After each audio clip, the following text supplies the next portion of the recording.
amis téléspectateurs, nous revenons aujourd'hui dans les chroniques de Mame Thierno Lo pour aborder une question relative à la représentation parlementaire. Car à l'Assemblée nationale, le ministre des Finances, technicien avisé, haut fonctionnaire chevronné, a brillamment décliné les différentes fonctions qu'il a assumées dans l'appareil d'État. J'étais le directeur de la programmation budgétaire. Avant d'être directeur de la programmation budgétaire, j'étais conseiller technique du directeur général du budget pendant 3 ans et demi. jóge fa nekk conseiller technique du ministre des Finances chargé du suivi des grands projets de l'État pendant 3 ans et demi. Donc fa jóge nekk coordonnateur du programme avec le Fonds monétaire fa laa jóge ñu jox ma programme direction de la programmation budgétaire.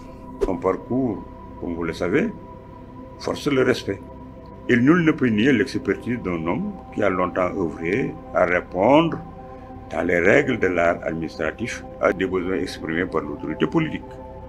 Mais aujourd'hui, alors qu'il interroge la représentation nationale en disant qui est responsable, le client ou l'architecte? C'est l'histoire de l'architecte qui, sur la base du plan que lui a donné son client, ne ko defaral ma kër boo xam ne suuf si lii mooy conditions yi sama budget fii la toll lii laa bëgg suuf gi mu mel rez-de-chaussée premier étage nii laa bëgg mu mel piliers yi nii laa bëgg mu mel ainsi de suite façade bi nii laa bëgg mu mel mu defar ko ba pare ba déposer ko ñu uti client bi dem uti entrepreneur moo xam lu mu wax ak entrepreneur bi ne ko tabaxal ma lii bon référence au plan baa ngi nii waaye man nag sama am dëgg-dëgg bokkul woon ak li ma wax architecte bi lii laa am entrepreneur bi tabaxal ko lu wuute ak plan bi architecte bi moo am problème wala entrepreneur bi wala client bi dañ xool diggante boobu fan la nekkee waaye en aucun cas l'architecte ne peut être tenu pour responsable de quoi que ce soit. Il faut que nous ayons le courage de lui répondre en lui disant ce sont les deux. Car le client, qui est l'autorité politique, a certes défini les orientations, mais l'architecte, le technicien qu'il est, a mis en œuvre, a validé les plans, a encadré les travaux et a conduit les équipes. Autrement dit, la responsabilité est solidaire, partagée et assumée. Ce qu'on peut et doit reprocher aux autorités supérieures, c'est parfois l'usage politique de ces choix techniques. Mais ce qu'on ne peut éluder, c'est que la situation actuelle n'est pas tombée du ciel. Elle est le résultat d'un faisceau de décisions, de compromis, d'arbitrage dont tous les acteurs doivent aujourd'hui répondre dans la dignité. Alors, chers compatriotes, nous devons cesser les faux procès et les batailles stériles de boucs émissaires.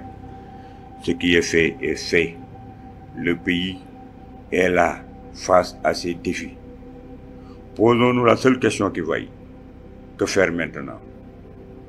Que chacun trempe sa plume, que chacun accorde sa voix et que nous cherchions ensemble des réponses responsables, républicaines, fécondes pour le seul bénéfice du peuple sénégalais. Nous le devons à notre nation. Nous devons la sortir des confrontations improductives pour engager une refondation lucide, courageuse et collective. Les plaies sont béantes. Évitons de les rendre puantes. Et ce n'est pas en les exhibant que nous allons les guérir, c'est en les soignant. Apprenons à débattre sans nous battre. Écoutons-nous, évitons les dénis. Privilégions l'intérêt général au détriment de nos intérêts particuliers. Il faut réconcilier le Sénégal. Il faut attaquer les questions essentielles qui nous interpellent. Parce que ce monde est un monde de gestion d'intérêts particuliers et le temps ne suspendra jamais son vol. Donc mettons-nous au travail parce que c'est nous qui devons régler les problèmes auxquels ce pays est confronté. Je vous remercie et vous donne rendez-vous à la prochaine chronique de Mame Thierno Lo. Merci.